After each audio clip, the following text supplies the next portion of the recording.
So magandang araw po sa inyo lahat mga kaluto. Ngayong araw, ang isi-share ko sa inyo, magpapalambot na naman ako ng para sa beef steak mga kaluto. So ipapakita ko sa inyo yung mga ilang ingredients ng beef steak. So ito ay 9 kilong beef kamto o yung laman, yan mga kaluto, yan. Tapos 2 beef cubes, yan na yung pinaka bitchin ko, pampalasa ko sa kanya. And then ito yung bawang, pamintang durog, at saka yung sibuyas na puti at saka pula mga kaluto. At ito yung soy sauce at saka calamansi juice mga kaluto. So ito, ang ipanggigisa ko niyan ay margarine para mas mabango yung beef steak at saka mas malasa mga kaluto. So tara na, igisa na natin yung mga ingredients na yan mga kaluto. So yan mga kaluto, nilagay ko na yung margarine. Yan. So kailangan ko siyang dagdagan ng kaunting apoy, palakasin ko ng kaunting.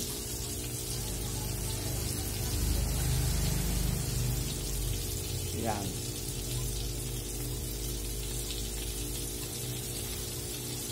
So ngayon, ilalagay ko na yung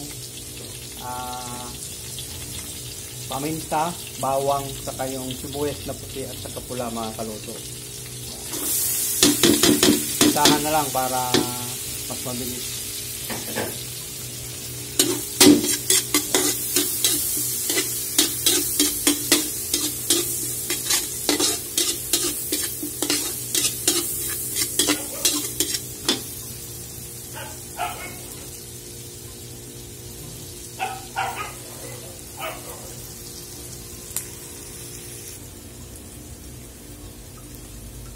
So yan mga kaluto, pababrownin ko lang ng kaunti yung mga sibuyas, bawang, paminta, mga kaluto.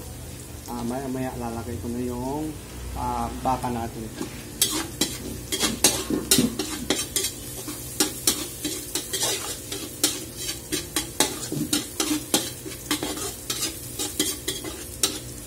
So yan, pwede ko nang ilagay yung baka mga kaluto. Yan.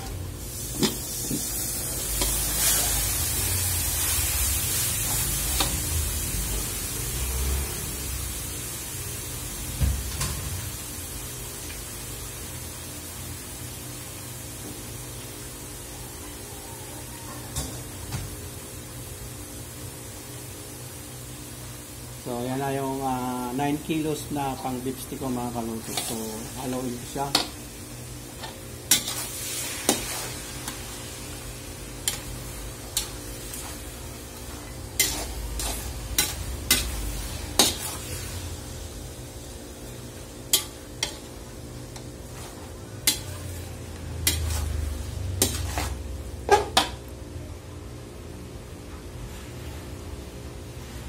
Napakahirap kasi pagka naubusan ako ng stock, napakahirap maghabol ng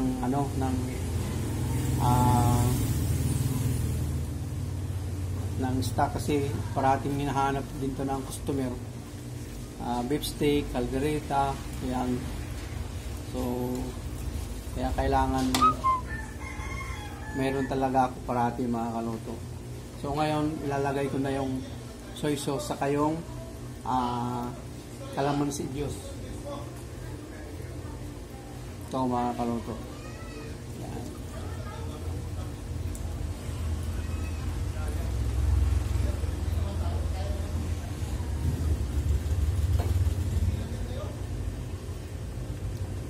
At saka itong calamansi juice mga kaluto.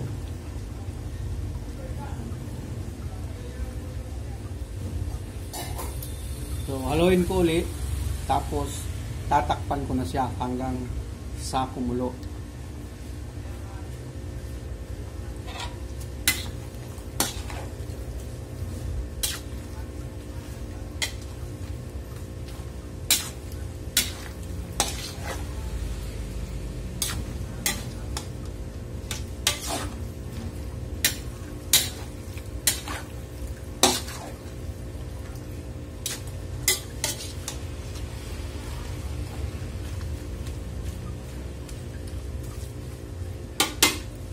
So yan mga kaluto, tatakpan ko muna siya para mas mabilis maluto. Yan.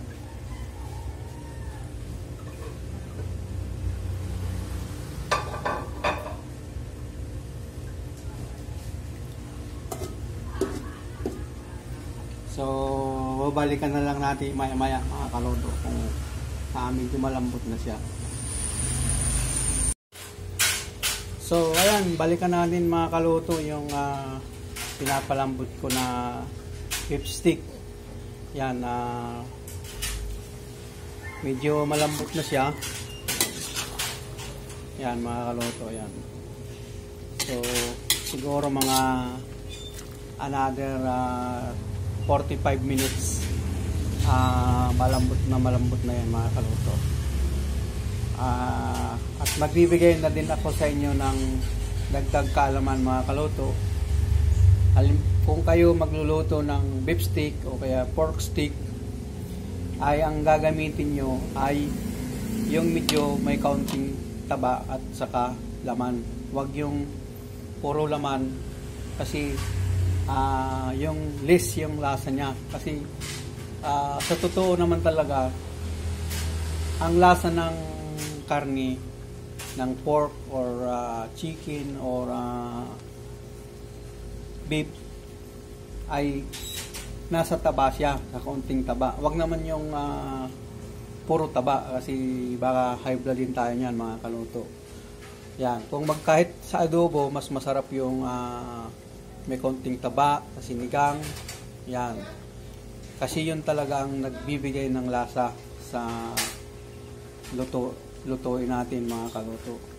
So yan, tatakpan ko muna uli para kapalambot ko siya ng husto at lumabas yung lasa niya. So babalikan na lang uli natin siya mga kaluto. So yan mga kaluto, balikan na natin yung pinapalambot kong 9 kilos beef para sa beef stick. Yan. So malambot na to mga kaluto. Yan.